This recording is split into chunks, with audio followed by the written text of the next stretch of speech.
Hello and welcome to the Radiate Fitness Podcast with me, your host, Amanda Reedy, mum of two, personal trainer, nutrition and weight management advisor, PE teacher and lifelong happiness advocate.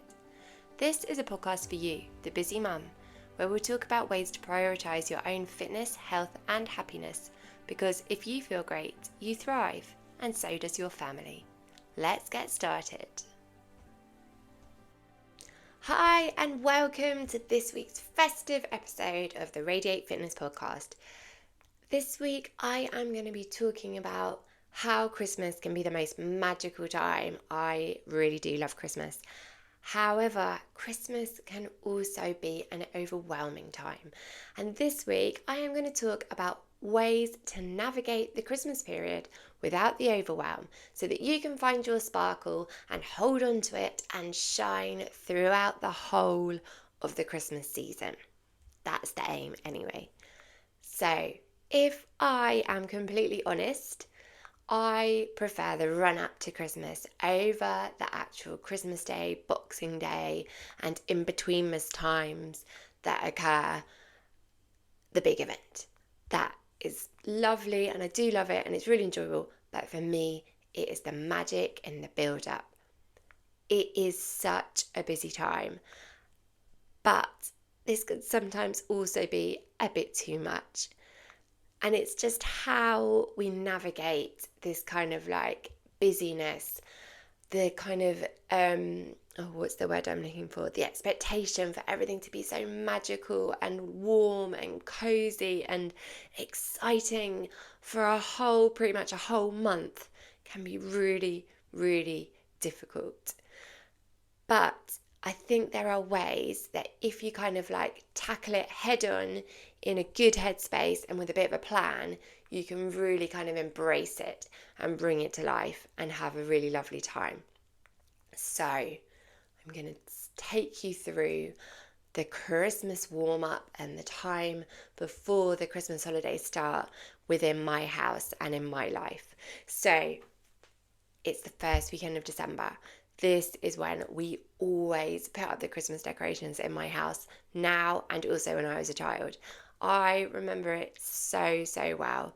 My family home was always full of people. There was like me, mum and dad, and I've got two sisters. There was a lot of us there.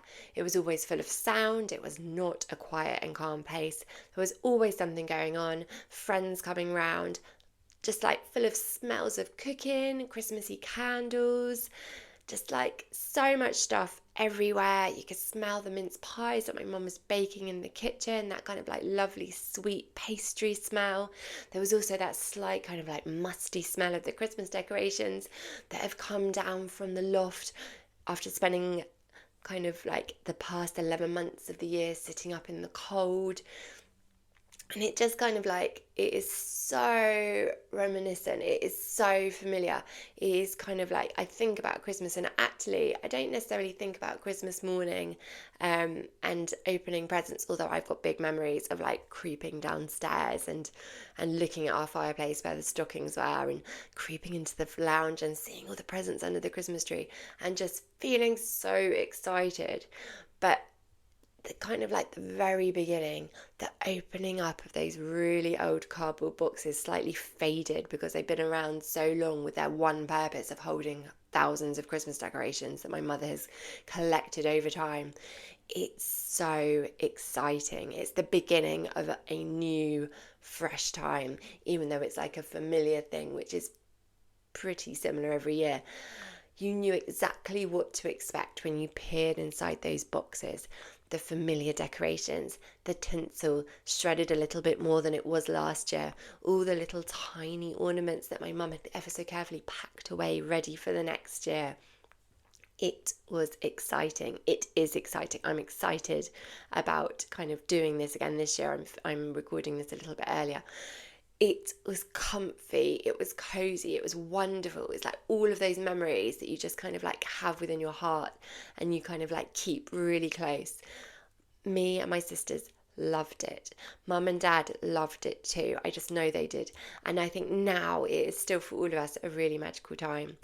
My dad, still to this day, he's 73, decorates the whole of the front of his house with Christmas lights. He's been doing this for years. So we moved into our family home when I was 4 years old. It was on my very first day of school. So I do actually have memory of like this move of leaving my old house to go to school for the first day and then going home to this like new house. So mum and dad have lived in their house now for 37 years. And for those 37 years, or as many of them as I can remember, Dad has always put Christmas lights all across the front of the house. He goes up and down the ladder on his own. He knows exactly where each bulb needs to be placed. I think there's fixtures and fittings up ready to embrace the Christmas decorations and the Christmas lights. He knows where they go. He knows the symmetry of where lights need to go around the eaves and across the windows and the colour scheme and all of these things. I think for him it's just muscle memory, to be quite honest. He's done it so many times, it's there. One year my husband and brother-in-law helped him like going up and down the ladder, but they were both a little bit useless, so now he just continues it as a venture alone, which I find quite hilarious. Well done for trying, but Dad knows what he's doing and he still gets up there and does it. His Christmas lights are famous in the village where I grew up and amongst my friends and the friends of my sisters. People purposely pass the house to see them. They still do it now. And I still have my friends be like, oh, your dad's put up the lights. I've seen them. They look great. And I love it. I get so excited about doing a drive past their house to see the lights for myself, especially for the first time, twinkling a beacon in the distance. I love it. It's so exciting. So it's how these traditions, which you kind of like just embody from a child, I think then you try and replicate in some ways, or you don't if you kind of weren't happy or as a child found them difficult. You want to maybe embody something different, but you now kind of like take on your own version of Christmas and try and do something magical for your children.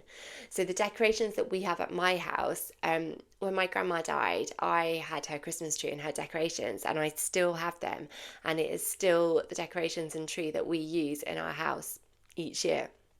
Although many of the decorations have broken, I've had to throw some away, but most of them, or quite a lot of them, I still put on my tree. I've bought new ones, my children make some, and they're on the tree and they are there. However, there is one Christmas decoration, and I know this is really, really weird, but I have to have this on my tree every single year. To the point where when I used to live with some friends in London when we were in our 20s, again, this tree was what we used, and the decorations. And one of the decorations, and I really just don't know why. I've got no idea why it was a decoration. It might not have even been one of my grandma's Christmas decorations. It might not have even got on her tree. But when I got this lovely wicker basket of decorations in it and we were going through it, this decoration was there. And now she always goes on my tree. And it's this strange kind of like about, I don't know, 4-inch tall mini naked Barbie doll kind of thing. It is mental. However, she goes on my Christmas tree. She doesn't have a name. She's always been in that box, and now and forever she will always be on my Christmas tree. Maybe I need to name her. Please comment below. What should I call this crazy little doll? But she is part of my Christmas, and I always send a photo to my friend Jenny of this doll so that she also knows that Christmas has started too, and I think she quite loves it. But this makes me smile. This is one of my Christmas memories. This is one of my Christmas traditions, and I just love it. And whilst I understand the beautiful symmetry of a gorgeously planned out colour schemed Christmas tree with perfect baubles twinkling in specific places, that is not my Christmas tree. That is not for me. I have a mental Christmas tree, and I'm sure many people would despise my Christmas tree, and on my Instagram I will send a photo of my decorated Christmas tree, but the craziness of the tree, I believe, kind of like reflects the craziness of family life. It is full of love. It is a true reflection of what goes on maybe in my head, maybe in my life on a daily basis, and I wouldn't have it any other way. It's colourful, it's chaotic. My tree is slightly bewildering. It's a little bit confusing. Some people might look at it and be like, why have you got those things on your tree? But I do. and it gives me so much warmth. It gives me so much happiness. And when I sit by it, I wholeheartedly enjoy what it brings and the way it makes me feel. And it is one of the key things that helps me find my Christmas sparkle. And once the tree is up, and we always put it up on that very first weekend in December, Christmas has begun. It is the kickoff. It is the first whistle. It is the time when we all get Christmassy, and I love it. So I know for a parent, or as a parent, and a parent of primary school children, the kickoff actually to the Christmas countdown starts in September, October time, when the dreaded, I'm going to whisper it, Christmas fair is mentioned. I mean, I don't know what everyone's feelings towards the school Christmas fair is. Some people love it, I am sure. Some people hate it, I am sure. I don't mind it. I'm kind of like on the fence about it. But the thing that I find very tricky is the WhatsApp group going absolutely mental with messages about kind of like, oh my goodness, crazy stuff. Who can man the stall? Who wants to buy raffle tickets? There is so much information. Please remember to donate biscuits. Please remember to bring £1 for Mufti Day, which then goes towards the fair. It goes on and on and on and on and on. And remembering the Mufti days and the Christmas parties and the days of the church visits and the Christmas jumper day and the discos, and planning and remembering and trying to get all these things at the right time. It becomes some kind of endurance sport. Whereas if you make it through to the end of the Christmas period at school without forgetting anything, I feel that every single parent should get some kind of a medal, or at the very least be rewarded with a nice glass of mulled wine at the Christmas fair, which has been planned since the end of the summer. Although I'm not going to get on my high horse here, but I get a bit cross because my school Christmas fair doesn't do booze. They decided against it. The mulled wine would be so welcome. I really can't believe it. It would take me off on a tangent. I'm not going to go down that route. However, that, I believe, is the Christmas kickoff, where people start dipping their toe in the water to try to start thinking ahead about these Christmas things that are coming. And sometimes I feel when I get told about this moment of Christmas fairness, a little kind of like wave of anxiety comes over me, and the overwhelm in it is too much because it's too early and you can't even get your head around you've gone back to school, let alone start thinking about all these other things. But it's how we navigate these kind of feelings which we can try to kind of do in a way which makes everything better. So in my head, I'm really happy when it gets to December, and I feel that is the time that Christmas can kick off. I know things take planning, and I know you have to kind of get your head in the game a little bit earlier, but it is so tricky. I think on top of the school stuff, which is so wonderful and the kids absolutely love it, and I am so grateful that the schools and the PTAs organise all this stuff. But on top of that, you've then got to start getting your head around the other Christmas things, the family events, the meetups with friends, the gift exchanges, gift planning, the buying, the wrapping. Then you try and want to meet up with your friends, and whether it's going for Christmas drinks or a Christmas lunch or something, there are endless things which during this time of year you kind of think, oh my goodness, not another thing. All I want to do is sit in my pajamas and watch a Christmas movie, or just not watch anything and enjoy some silence. Because then you remember, oh my goodness, there's also Santa visits, Christmas light walks, Christmas trails, the meal planning, the food buying, the preparation. It goes on and on and on. And I'm sure that this list is not comprehensive, but it is a lot to take on board in a relatively short space of time. And I guess the argument is, we know Christmas is coming, and I have a wonderful friend who is so organised that she buys a lot of her Christmas presents and cards and things like that in the January sales. She is a year ahead of the game, and people that can do that, I take my hat off to them. They are just magnificent and they are just wonderful. But I know that if I did that and planned that far in advance for something like Christmas, I would lose everything. I would put it in a secret safe place. I'd forget the safe place. I'd even forget that I bought it. And then I've just got like more stuff, and I'd end up buying it all again or something different. And then I would find it and I'd be like, oh my goodness, what have I done here? Whew, it's so much, isn't it? So talking through this on its own is a little bit overwhelming, but I really believe it doesn't have to be. And if it is overwhelming, I truly believe that there are ways that we can mitigate this and find our Christmas sparkle so that we can embody the Christmas spirit.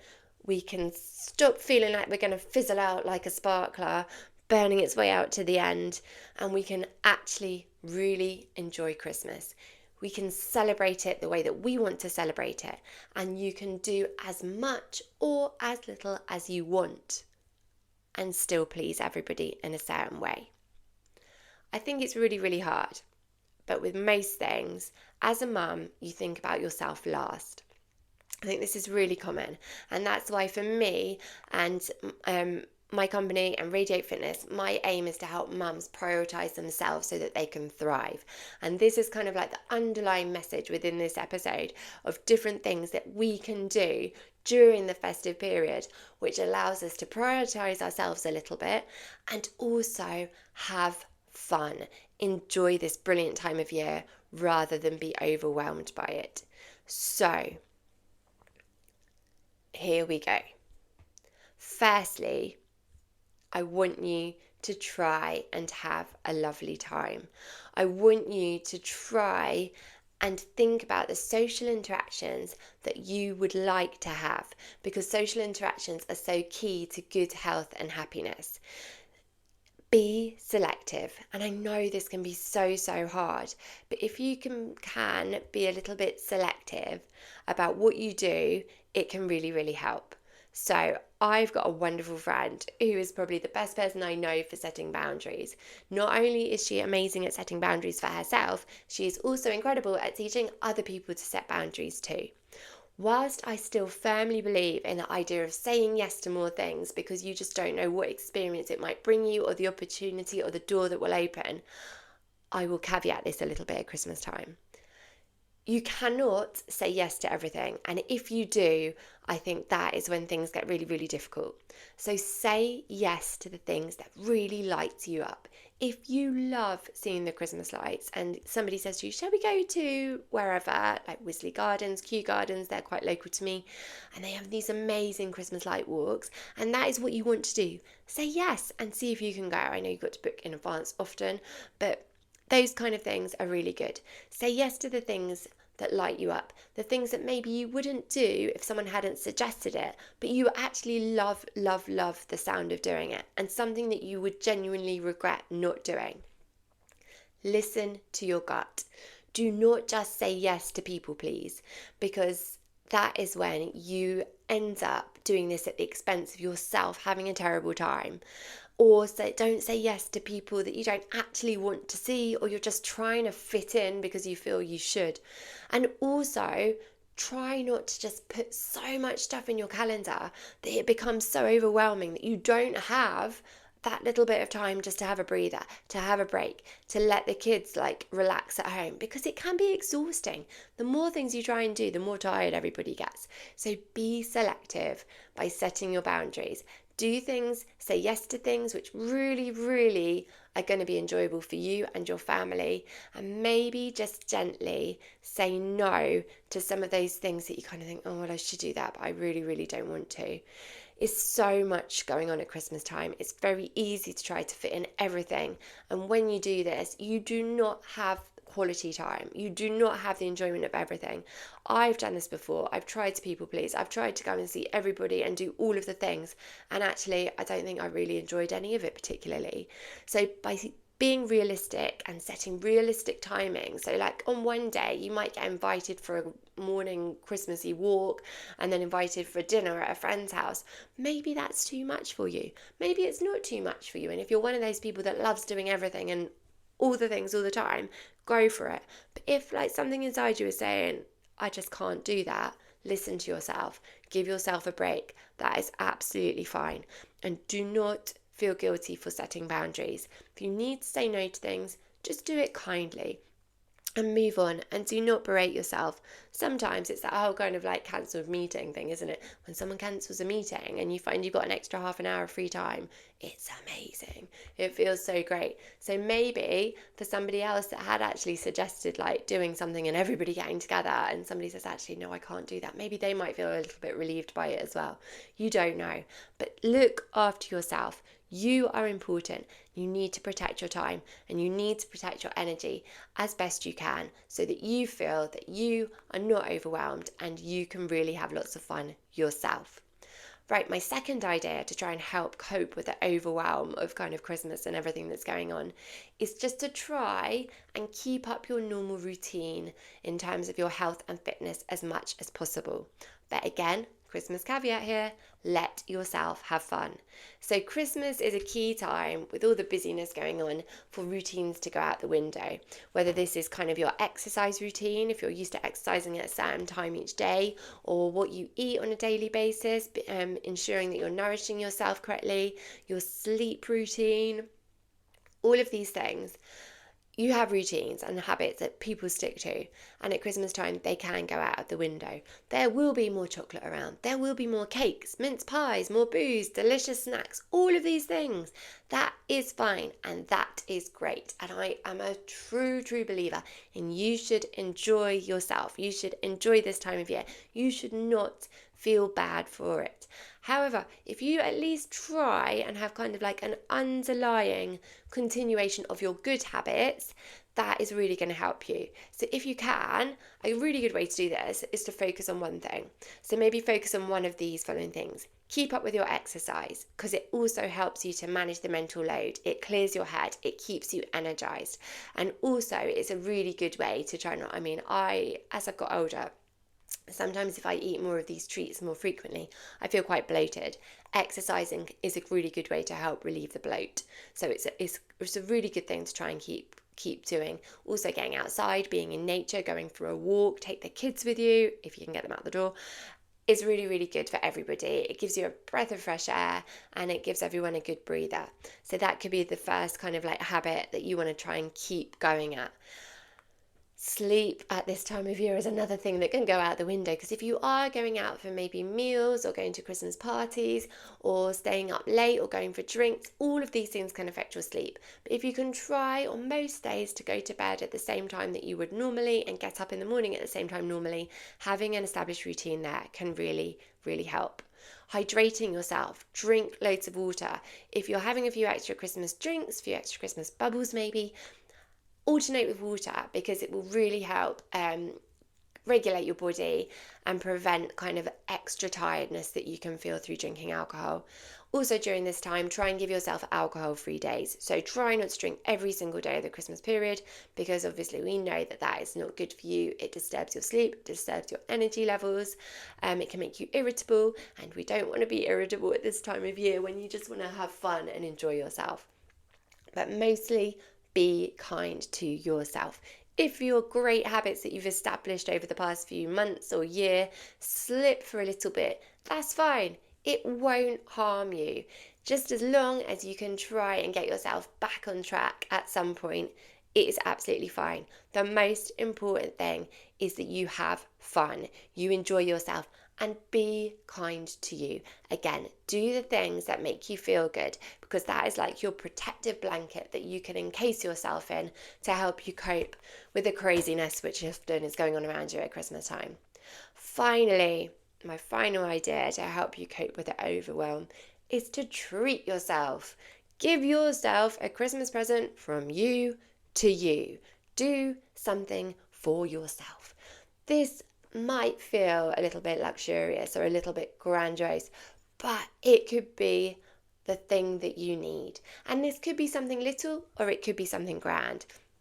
An easy way to do this, to do something for yourself to make you feel great, is dopamine dressing. Wear your favourite clothes, wear your best jewellery, get your nails done, get your hair done, do something that makes you feel great. So it could be, as I said, something big or something small. Wearing your favourite Christmassy or going out top during the day could be something that just like lights you up and makes you feel fabulous. Go out with your friends if you want. Celebrate another year of friendship if you have the time. Meet up with them. Go for dinner or drinks, or go for a walk or a quick coffee, or just pick up the phone and speak to them. Sometimes I often feel seeing my friends or going out with my friends or even talking to my friends without being interrupted by children asking for things is a massive treat for me. And I know that this is one of the things I should prioritise a little bit more because I really feel so pleased for doing it, and I feel a whole kind of like new lot of energy afterwards. So something like that could really, really help during this time, even just to get together and offload all the things which have happened during the Christmas time build up and how it's made you feel. Sharing, problem shared is a problem halved. We've all heard that saying, and I really believe it's so true. So whatever it is, whether it's just having a night to yourself on the sofa, undisturbed, getting a night off bedtime, like make a deal with your partner so that one of you does bedtime and one of you has like literally the whole night off where you don't have to do anything. That could be a real treat. Do something for yourself, whatever it is. Maybe it's something tiny that you do once. Maybe you do something once a week. Maybe you even do something once a day. Your present to you is really important. Plan this, put it into your calendar, and try and enjoy this wonderful time of the year, because why not? Let's light each other up. Let's have fun. Let's celebrate. And you can do it whatever way you want. I hope you've enjoyed this episode. I really hope you'll try and do one of these things to hopefully kind of put a bit of a lid on the overwhelm of this period, and that you can have a lovely time. And I really hope for those of you that struggle at this time of year that you manage to have a nicer time too. Let me know what you try. Let me know how it goes. And as always, please share this with a friend and follow me on Instagram and share your wins, share your Christmas stories. I love to hear what's going on. I really hope you have a brilliant week and a really lovely Christmas. Thank you for listening.